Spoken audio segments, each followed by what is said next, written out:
Right, so if we try to put everything together, they should say for the following rational functions, not quadratics. So this is just pretty much everything that we could do with a rational function at this point. All right, so for starters, I want to try to simplify this. All right, so I would factor the denominator. Can't do anything with the numerator, but this denominator factors into x. It's going to be plus 7 and x minus 2. So notice that nothing simplifies here, right? So my domain restrictions are going to be where my denominator is equal to 0. So x plus 7 is equal to 0. X minus 2 is equal to 0. So x equals -7 is going to be a domain restriction, and x equals 2 is going to be a domain restriction. So since neither one of these things are canceling out, they're both going to be vertical asymptotes. So there are no holes. I'm going to have vertical asymptotes at x equals -7, x equals 2.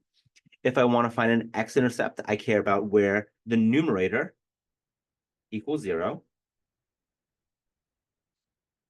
So if I have f of x equals x minus 1 over whatever, the only thing I care about is where this happens, right? So x minus 1 equals 0 when x equals 1.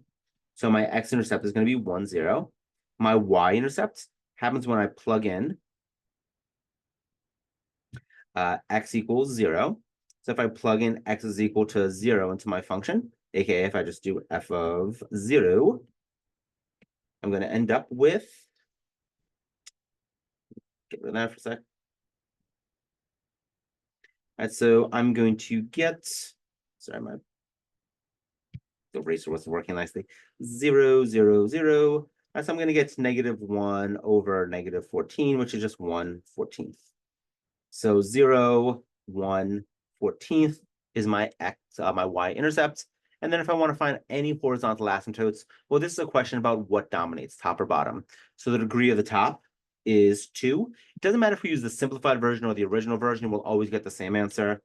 So I have degree of 1, I have degree of 2. So since the bottom dominates the top, we're going to have a horizontal asymptote of the x-axis, aka y is equal to 0.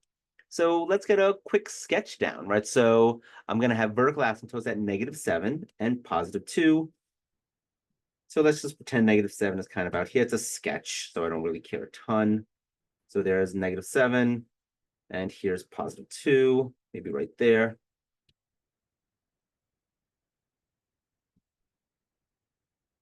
I also know that I'm going to have a horizontal asymptote of the x-axis. So we're going to look something like this.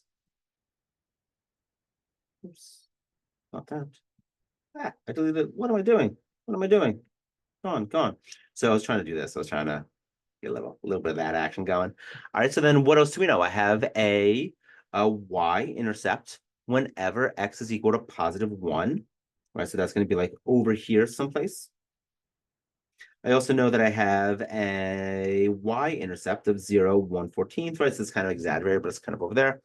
Right, so then now let's try to figure out what our function is doing in these different parts. Right, so if I want to think about my table of signs, right, so I would have -7, I would have 1, I would have 2, and I'd have infinity.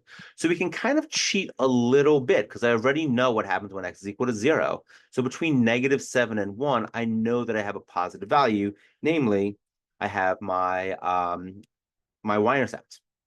So if I look at my function, right, so f of x was equal to x minus 1 over x plus 7, x minus 2. If I plug in anything less than -7, I'll kind of do it quicker because I did stuff like this in a previous video. If I plug in like -8, I'm going to get a negative number. -8 plus 7 is also a negative number. -8 minus 2 is also a negative number. I have an odd number of negatives, so my function is going to be negative. If I plug in something between 1 and 2, like say 1.5, so 1.5 minus 1 is going to be positive. 1.5 plus 7 is going to be positive. 1.5 minus 2 is going to be negative.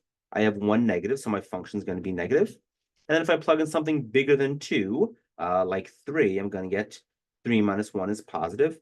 3 plus 7 is positive, and 3 minus 2 is also going to be positive. Right, so no negative, so my function is going to be positive.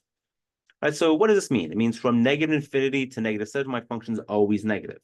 We have to approach our asymptotes. So I have to approach this horizontal one here, but stay negative. I have to approach this one and also stay negative. So that's what my function is going to look like. I know from -7 to 1, I'm positive. And then I'm going to hit my x-axis and then go negative, right? So positive to negative. This is an x-intercept. So we got look something like this. And then whenever we're to the right of 2, we're going to stay positive. And so we have to approach our asymptotes again. So we'd have to look something like that. Right, so notice that this function, right? So a very common mistake students have, right? Functions can hit horizontal asymptotes, right? It's what they approach long term. Here, we can hit it, right? So we can hit it as x equals 0. So our range would actually be all real numbers for this function. Just, again, don't assume that functions never hit horizontal asymptotes, never hit vertical asymptotes, but they can hit horizontal asymptotes an infinite number of times.